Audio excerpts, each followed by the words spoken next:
Olá, seja bem-vindo ao Educa Floripa. Aqui nós visitamos escolas para conhecer bons projetos, iniciativas que inclusive podem servir de inspiração para outras unidades e para educadores. Um desses projetos vem da Escola Básica Municipal José Amaro Cordeiro, que passou a trabalhar autonomia com responsabilidade entre os alunos. Para isso, eles abriram espaço para que as turmas dos anos finais fizessem suas próprias assembleias. Nenhuma escola é igual à outra. Em cada uma, percebemos realidades diferentes. E é por isso que cada unidade encontra seus próprios caminhos para resolver seus problemas. Na Escola Básica Municipal José Amaro Cordeiro, um passo importante foi dar voz aos estudantes através de assembleias. Cada turma faz a sua, um espaço que amplia o campo de debates sobre temas que os próprios estudantes acham pertinentes. As assembleias, elas vieram a partir de um professor que dizia que a sua turma era muito agitada, tinha muito conflito e que ela não queria ter aquela postura autoritária, né? Ela queria que eles tivessem uma autonomia, porém conseguisse trabalhar e ensinar do jeito que ela gostava. E nós trouxemos a assembleia para isso. Então, essa assembleia é um momento de fala e de escuta, onde não tem assuntos proibidos, eles podem trazer qualquer assunto, eles podem trazer assuntos sobre a estrutura da escola ou sobre seu dia a dia ou pessoal mesmo, né? Eles não precisam se identificar nos problemas que eles colocam pra gente e é o momento do diálogo, então a gente tem que saber ouvir, né? E saber falar, mediar a assembleia. Então eles podem trazer qualquer tema, a gente sempre devolve para a assembleia como que deve ser solucionado. Por exemplo, nós não gostamos do tal lanche. Daí a gente pergunta, mas o que a gente deve fazer? Vamos falar com um profissional. E aí quem que vai? A comissão. Como que essa comissão vai falar? Porque tudo isso é aprendido aqui. Né? A gente não aprende isso no nosso dia a dia da sala de aula e a gente aprende aqui. Eu sempre falo assim, ó, adianta ir todo mundo junto e lá falar para o profissional a sua comida é horrível. Não, a gente tem que saber falar, escrever, marcar um horário. Então eles vão aprendendo todas essas habilidades que em geral a gente não aprende na escola. As sugestões podem ser colocadas nessa caixa que fica na sala de aula. São os estudantes que apontam, definem os temas tratados e organizam tudo. São 3 cargos, um para presidente, também tem um vice-presidente que entra nessa categoria, secretário e comissão de ajuda. Os secretários, eles anotam tudo o que precisa e os nomes das pessoas. A comissão de ajuda auxilia os presidentes, além de trazer a segurança para o resto dos alunos. Quando tem alguma situação de bullying ou alguma coisa assim, eles auxiliam também. E a presidência, ela meio que comanda tudo, eles representam a turma. Nenhum tema é proibido, mas um dos assuntos mais discutidos entre os estudantes na Assembleia é o bullying. São vários os relatos. Boa parte já testemunhou direta ou indiretamente ou já sofreu diferentes formas de bullying. E aí, ouvindo o colega, todos assumem a responsabilidade na sensibilização e conscientização. O grupo, inclusive, já levou algumas ideias à direção. Como eu vivi, eu sei como é ruim e eu sei como é bom a gente poder falar disso abertamente numa sala de aula. E, não ter alguém, te incriminando, assim, sabe? Mas alguém te apoiando e falando, poxa, realmente uma coisa muito ruim pelo que tu passou. E as pessoas não só, quer dizer, se ajudarem em si, abraçar essa questão realmente e ver como é errado e tentar tratar isso de uma forma muito mais saudável, conversando com as pessoas que fazem, tanto conversando com as pessoas que sofrem. Então, uma coisa que me deixa muito feliz. E aí, quando o assunto é bullying, o que vocês já decidiram alguma coisa, já levaram alguma possibilidade para a diretoria, para a coordenação? Então, como a gente estava falando, a gente estava comentando sobre trazer uma psicóloga, realmente, para estar conversando tanto com as pessoas que sofrem, tanto com as pessoas que fazem bullying.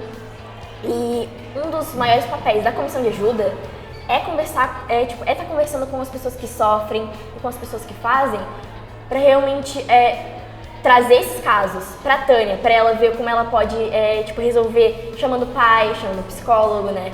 e também para realmente ver se só na conversa entre uma pessoa que está ali realmente para te entender, para entender o teu caso, ver se só isso não melhora, porque às vezes às vezes não é uma coisa tão grave, mas é uma coisa que te deixa chateado, tu precisa falar isso com alguém, tu precisa de alguém que te entenda sobre isso.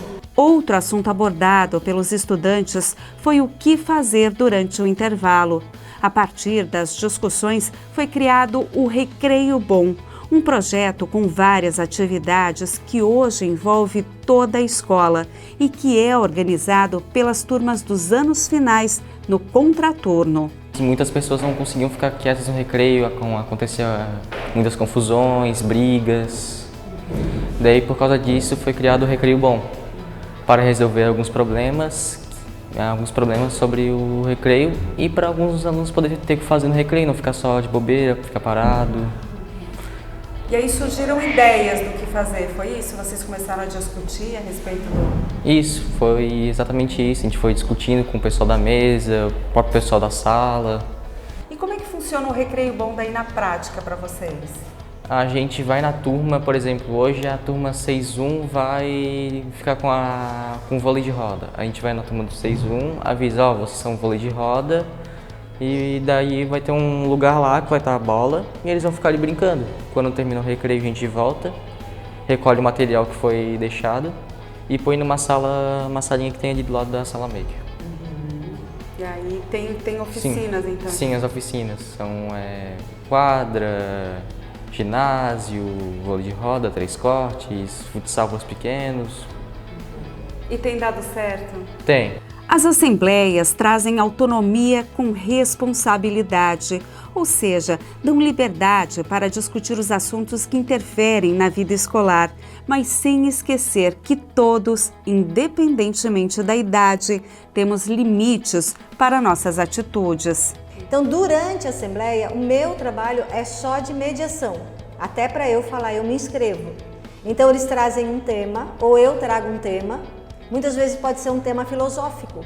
Por exemplo, a gente estava com muito problema com essa questão da autoestima, da autoimagem. E eu trouxe um tema para eles que é assim, se você fizer uma cirurgia e tirar todo o seu rosto e trocar ele por outro, você continua sendo a mesma pessoa? Aí eles falaram, não, sim, porque o que vale é a personalidade, o caráter, esse discurso pronto que a gente meio que tem. Eu falei, então por que vocês colocam um filtro no Instagram? Se é o que importa é isso. Então todo um debate foi feito sobre isso. Um outro debate foi sobre as meninas que queriam usar shorts mais curtos, cropped, e nós trouxemos isso para cá, porque o que a gente tem que fazer? Instrumentalizar para pedir. Então, para falar com a direção e reivindicar ou não, né, que elas têm que saber quais são os contra-argumentos que vão ter e elas têm que estar preparadas para isso. Eles, né? Então, o meu trabalho aqui é só mediar. Às vezes há conflito, sim, com os professores e eles ouvindo o professor no momento despojado, no momento que o professor está no círculo se inscrevendo, eles também entendem a versão do professor, né? Que às vezes todo mundo junto na sala eles não conseguem entender. É um momento de fala, de escuta, é um momento de diálogo e é um momento em que a gente vai abordar temas que, em geral, na sala de aula não se abordam por falta de tempo, né? Os professores têm os conteúdos, especialmente nos anos finais, e onde a gente conhece essas crianças por um outro prisma, assim. Eu entendo essa criança, por que ela está fazendo isso, esse adolescente, porque eu entendi a dor que ele está tendo, né? Então, às vezes, o adolescente está muito agitado na sala de aula, mas é porque ontem colocaram uma foto dele no Instagram de maneira, né, e estava todo mundo rindo, e isso o professor não consegue pegar na hora que ele está dando aula. E aqui aparece. Então a gente tenta assim uma educação um pouco mais humanitária, mais humanizada, ouvindo eles e entendendo. Eles sabem que eles têm os limites deles, né? Os limites deles é o respeito com o outro, respeito com o professor, respeito comigo. Então, assim, a gente tem uma sinergia, mas que também é pautada muito no respeito. Então, qualquer autonomia que esse aluno tiver, qualquer iniciativa que ele tiver, ele vai ter que fazer isso com responsabilidade. Então, a turma vem no contraturno para ficar no recreio bom. Eles sabem que eles não podem ficar correndo, eles sabem que eu não tenho tempo para ajudá-los, então eles vão na hora certa colocar os instrumentos do recreio bom. Então, assim, eles têm que ter essa autonomia com responsabilidade. E além de tudo isso, tu tocou também num ponto importante, que é o aluno se sentir ouvido. Ele passa a ter voz ativa, né? Ele passa a perceber que, além de ser ouvido, as pessoas, né, a escola, a direção está prestando atenção nele. Você, como coordenadora pedagógica, tem sentido mudança nas turmas que passaram a utilizar as assembleias? Sim, e eles pedem muito a assembleia. A gente está com problema lá na sala, Tânia, a gente tem que se reunir. Eles pedem muito isso. E nesse momento, quando eles também ouvem um colega que está com um problema, né? Ou então que a gente não consegue resolver um problema que está muito por baixo dos panos, assim, está muito implícito, e ali eles conseguem falar, parece que dá uma acalmada, assim, que eles voltam para a sala melhores, mais acolhidos, né? Dependendo do problema que surge, a gente leva para outras instâncias. Nós temos a Carla, a terapeuta, nós fazemos encontros com o psicólogo, chamamos a família, orientamos a família também para alguns temas que acontecem, e isso faz com que os alunos se sintam acolhidos, eles se sentem felizes de estar aqui, né? Isso que eu vejo. O que a gente tenta aqui, de toda maneira, é que eles tenham protagonismo. Então agora a gente está começando com um projeto de monitorias, eles vão ajudar os professores no contraturno em sala de aula, os amigos que têm dificuldade. Tudo isso é uma construção, aos poucos, muito devagar, de autonomia com responsabilidade. Educação, tecnologia e criatividade. Essas 3 palavras resumem bem o trabalho da Rede Municipal de Ensino, que neste ano ampliou investimentos e ações nessa área. Salas Maker e kits de robótica fazem parte do que nós, aqui do Educa Floripa, temos encontrado nas unidades. Um esforço que vem dando resultado e que ganhou até uma feira. Componentes eletrônicos, linguagem de programação e muito mais.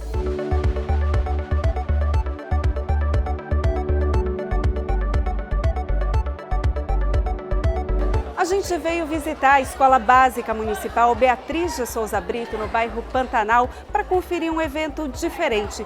Parece uma feira de ciências, mas na verdade é o Tech Day, um dia inteiro dedicado à tecnologia e que está reunindo diversas escolas da Rede Municipal de Ensino aqui de Florianópolis. O Tech Day abriu espaço para 22 oficinas e envolveu mais de 500 estudantes, uma amostra do que já acontece nas escolas da rede municipal, onde os estudantes colocam a mão na massa para aprender, por exemplo, sobre robótica. Está sendo uma experiência incrível, é inovador, para a gente é a primeira vez, né?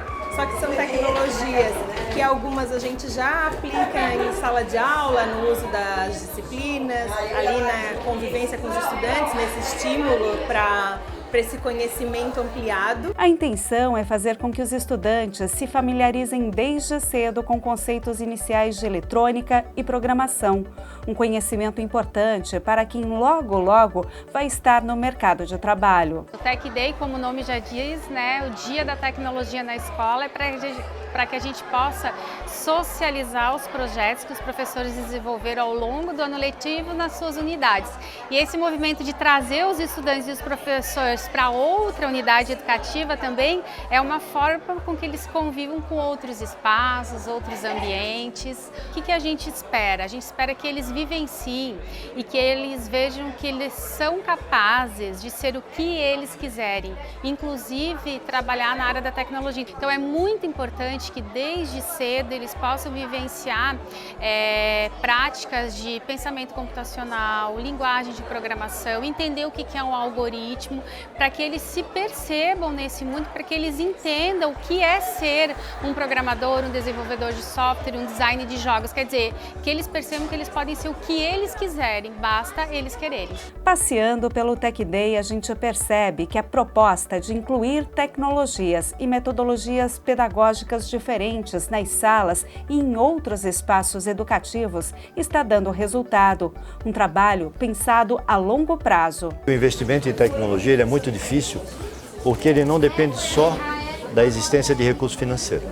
O investimento em tecnologia na rede municipal depende muito de um quadro de professores capacitados, de uma coordenação e uma direção efetiva que possa dar ao município a direção para onde nós possamos ir. Então, nada adianta você começar um projeto esse ano, um projeto no ano que vem, que eles não se conversem. E sob a batuta do professor Maurício e da professora Raquel, da diretora Raquel, com o conjunto dos professores de tecnologia, nós estamos achando esse caminho.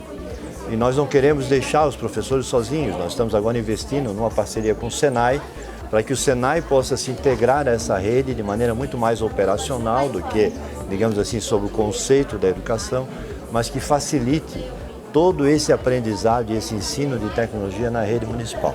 O que nós queremos é o que você falou, nós queremos deixar um legado para cidadão incluído no mundo digital, para alunos com capacidade de empreender e trabalhar no setor de tecnologia, onde ele quiser, ser empreendedor, ser um profissional experiente, ser um desenvolvedor, um programador, trabalhar com marketing digital, que são as profissões do futuro.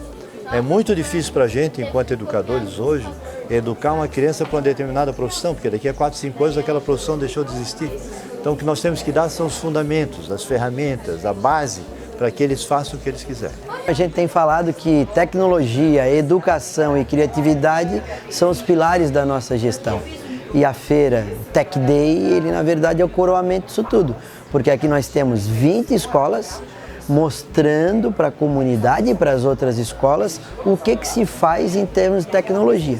Então é um evento maravilhoso, mostra a capacidade dos professores da rede, dos professores de tecnologia e principalmente da capacidade de aprendizado dos nossos estudantes, que, como eu falo, são os gigantes e eles são os nossos sonhos, os nossos futuros profissionais de profissões que nós nem sabemos ainda quais serão. Mas com certeza a tecnologia, a robótica, a criatividade, a inovação vai estar inserido, todas essas inseridas dentro desse contexto. Em oficinas que misturam diversão e conhecimento, os estudantes são estimulados a buscarem soluções para problemas reais ou então a construírem jogos. E por que não dizer brincando, o que parece complicado vai ganhando outro peso e vai sendo desmistificado. Aqui é desenvolvida uma oficina de robótica para construir um carrinho acionado por 2 rodas. Cada uma dessas rodas tem um motor que é alimentado por um conjunto de pilhas.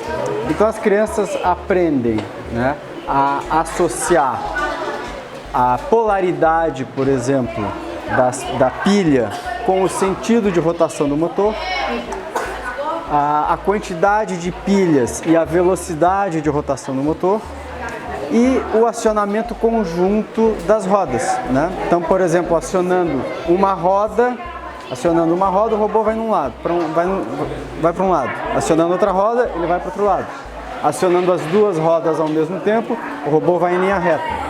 Então as crianças aprendem a construir isso, aprendem esses conceitos e acionam o robô através de um controle remoto de papelão. Então a gente usa material de baixo custo, eles aprendem a ideia de conexões elétricas, de um circuito elétrico simples, acionamento de um motor. A ideia é democratizar o conhecimento da robótica. A ideia é desmistificar, mostrar que isso não é algo complicado, que não é algo inacessível e que a gente pode conseguir resultados bastante bons com materiais simples e do cotidiano. No Tech Day encontramos vários trabalhos desenvolvidos nas unidades de ensino, como essa cidade inteligente, o robô que desenha e livros produzidos durante as aulas de tecnologia. Érica, me conta o que vocês trouxeram para o dia de hoje para apresentar. Hoje nós viemos apresentar os livros digitais das crianças que foram impressos, As crianças escreveram o próprio livro e ilustraram todas no Paint 3D durante as aulas de tecnologia da escola. E aí, nesse processo, eles aprendem um monte de coisas sobre tecnologia. Aprendem muita coisa sobre tecnologia, aprendem também a desenvolver melhor a leitura, a escrita, a se interessar mais pelos livros, Aprendem conhecimento científico, eles trazem os conhecimentos científicos dados durante as aulas e aplicam nos livros, E que história foi essa? Teve história de aventura, teve história de romance, história de vida, mistério, terror, teve vários tipos de livros, né? Então surgiu a iniciativa foi que os alunos sempre gostaram de ler e de escrever, mas eles precisam ser protagonistas das próprias histórias, né? Então quando eu trouxe o livro, o formato digital, o livro em formato digital, aí para eles começarem a estimular mais pela escrita, pela leitura. Então eles sendo protagonistas, eles se sentem, né? Eles se sentem importantes, eles são produtores de conteúdo e não só consumidores, né? Agora vamos falar sobre ações importantes na construção de uma sociedade antirracista. Para promover uma educação voltada para o reconhecimento e o respeito às diferenças étnico-raciais, as escolas da Rede Municipal de Ensino de Florianópolis estão trabalhando dentro das determinações legais, mas também intensificando um olhar mais consciente. Repensar a educação e as práticas pedagógicas, recontando o passado de uma forma diferente da que ouvíamos até pouco tempo. Uma consciência de respeito às diferenças étnico-raciais que está crescendo dentro das escolas e que busca construir uma sociedade mais igualitária. É perceber, sim, as correções, recontar a história, né? Remontar ela, desconstruir essa história e acrescentar novos fatos, novos elementos. Nós temos sempre a história dos vencedores, por isso, eurocêntrico. Então, mas e os povos que foram vencidos? Não tinham história? Os conhecimentos deles que foram apropriados, onde estão? São muitos alunos como eu, alunos negros, alunos indígenas, né, que no passado eu ficava mais quietinho, aí quando iria falar sobre migrações, questões europeias, tinha os colegas que, né, podiam encher o peito e dizer, puxa, são meus antepassados. E eu olhava para os meus antepassados um pouco pesaroso, triste. Hoje não. Hoje posso estar em sala, conversar com os jovens e trazer todos no mesmo patamar. E essa é a grande diferença. Mas não é só trocar conteúdos. É na fala do professor, é na linguagem, é de como ele atua com um jovem branco, com um jovem afro. Então são maneiras, sutilezas que vão desenvolvendo na lei, que não está ali escrita. Que é aquilo que gostamos de dizer, é o espírito da lei, né? Que foge o papel e que, aí sim, corre esse espaço como um todo. A lei que o professor Daniel se refere e que impulsionou essas mudanças é a 10.639, aprovada em 2003. Essa lei tornou obrigatório o ensino de história e da cultura africana e afro-brasileira nas escolas de ensino fundamental e médio do Brasil. A lei está prestes a completar 20 anos. O cenário ainda não é o ideal, mas nessas quase 2 décadas nós tivemos mudanças importantes, mudanças significativas. Cada vez mais encontramos escolas com uma educação voltada para o respeito e o reconhecimento à diversidade étnico-racial, como essa aqui, a Escola Básica Municipal Zuma Freitas de Souza. A unidade, assim como outras da rede municipal, já atua com um projeto político-pedagógico voltado para o reconhecimento e o respeito às diferenças étnico-raciais. Na prática, trata-se de reescrever as aulas, os programas escolares e os debates, de forma que eles abarquem a história da África e do Brasil africano, estimulando valores e comportamentos de respeito e solidariedade, porque só assim vamos fazer a lei valer de verdade. Recentemente, na escola, né, naquelas reuniões de formação, nós discutimos esse tema e tinha uma pergunta que motivou isso. Era uma provocação. Qual é o querer da questão? Porque erer, que é a lei, né, das relações étnico-raciais. Então, a grande pergunta, o grande questionamento é isso. Como aplicar ela em sala? Como promover a mudança com os alunos? Porque muitas vezes nós não pensamos sobre isso, né?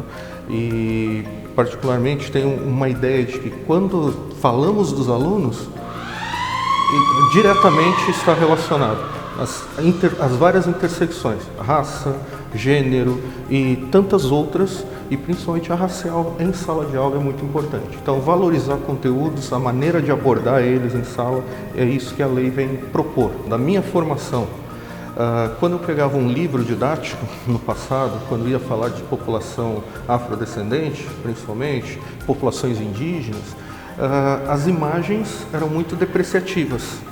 Hoje, né, essa é uma mudança prática, então as imagens já têm uma alteração e isso busca o quê? Traz uma nova relação para os indivíduos. Aquela imagem que eu tinha no passado, era ou pejorativa, de sofrimento, hoje ela tem um outro olhar que busca, vai entender aquela história, sim, aquele processo, mas principalmente promover com o jovem e dizendo, opa, aquilo foi um momento histórico, aquilo aconteceu sim, é real, mas não é você. No passado era essa imagem, então a gente está falando só do livro didático de uma das propostas. Mas em sala, como fazer isso? Bom, não deixar passar pequenas piadas, pequenas brincadeiras, valorizar o conhecimento, como estamos no 6º ano agora, só para ter um exemplo, falando sobre Grécia Antiga. Falamos sobre várias as civilizações, civilizações suméria, egípcia, povos e civilizações africanas e chegamos na Grécia. No passado eu aprendi que a Grécia era o berço da humanidade. Hoje, né, tem um outro olhar. O berço da humanidade é a África, a Grécia é o berço da democracia. Então muda a relação e isso tem um impacto cognitivo na maneira de pensar, na maneira de se colocar no mundo, de se reconhecer no mundo. Então é um olhar nas sutilezas. Toda a questão afro, né, ou de África era invisibilizada, era esquecida.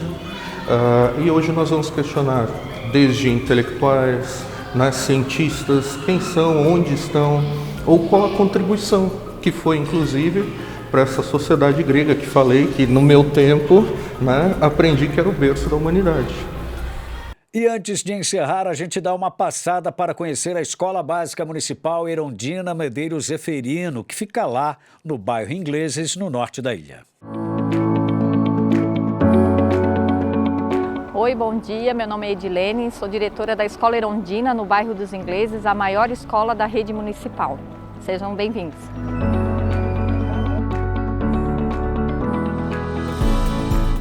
A Escola Erondina ela fica localizada no bairro dos Ingleses. O bairro é o maior bairro do município de Florianópolis. Hoje nós temos 2.037 estudantes matriculados, é a escola maior do município, nós temos 66 turmas. Nossa escola tem vários laboratórios, informática, sala de laboratório de ciências, de artes, de história, de geografia. Acontecem na nossa escola vários projetos no contraturno. Nós também temos aqui os projetos de jornada em tempo integral, que é uma parceria que nós temos com a prefeitura, onde acontecem os apoios pedagógicos e diferentes oficinas. Hoje nós temos um total de 160 professores e mais o quadro todo da equipe terceirizada. Como foi falado anteriormente, a Escola Erondina hoje tem 2.037 estudantes que atende do 1º ao 9º ano, então a idade é de 6 a 14 anos de idade. Além das aulas no ensino regular, nós temos também a EJA, um polo da EJA que funciona aqui no período noturno.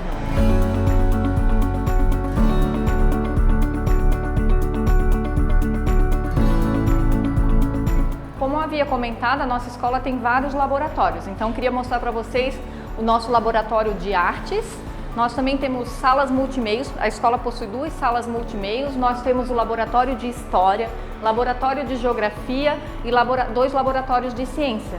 Sabemos que a importância dos laboratórios para a escola, porque isso impacta também na qualidade do ensino. São momentos em que os estudantes saem de sala, tange projetos, né, em virtude que as crianças também ficam aqui no contraturno, quando tem projeto. Esse projeto ele funciona em parceria com a Prefeitura Municipal de Florianópolis. A nossa escola, essa é um pouquinho da nossa escola, é a escola maior do município e tenho muito orgulho de ser diretora dessa unidade. Chegamos ao final. O Educa Floripa fica por aqui. Um grande abraço e até o próximo programa.